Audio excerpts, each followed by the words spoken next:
for today's vlog nga guys, ituturo ko naman sa inyo is paano maibabalik yung nabura nating post sa Facebook. Yes, pwede yan mabalik guys. Panoorin nyo lang tong tutorial na gagawin ko kasi sobrang easy lang. Basta sundan nyo lang yung step by step. Pero bago natin yan gawin guys, kailangan is naka-update muna yung ating Facebook para hindi tayo nahihirapan gamitin yung ating Facebook kasi usually kapag hindi naka-update yan is hindi mag-o-open. So punta ka lang dito sa Play Store, check mo lang kung naka-update. Pag naka-open naman yan or naka-update naman is pwede ka na mag-diretso. Katulad dun sa akin guys, hindi siya naka-update. So medyo mahihirapan tayo na gamitin si Facebook kapag ganyang kulang sa update yung ating Facebook. Meron dyan na hindi mag-o-open o kaya hindi maglo-loading yung mga picture, hindi a-under yung mga videos. Ganyan yung nangyayari kapag hindi ina-update ang isang application. Libre lang naman to guys, basta naka-data ka or naka-wifi ka.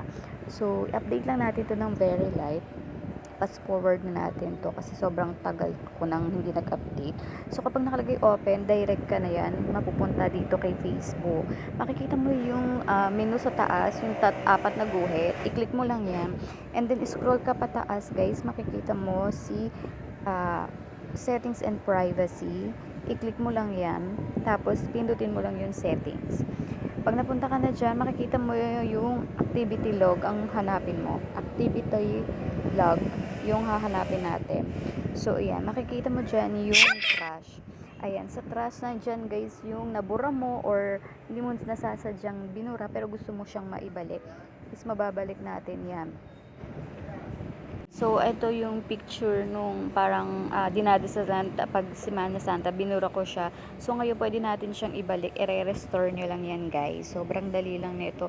At mapupunta na ulit yan dun sa Facebook nyo. Hanapin nyo na. Medyo matagal to, guys. Papakita ko sa inyo na naibalik na natin to. So, kasi binura ko siya kasi ang pangat ng pagkaka-edit ko. Pero ipapakita ko sa inyo, guys, kung nandito na siya. So, usually, guys, napakalayo na nito. March 1 pa ata ito. So, medyo matagal-tagal.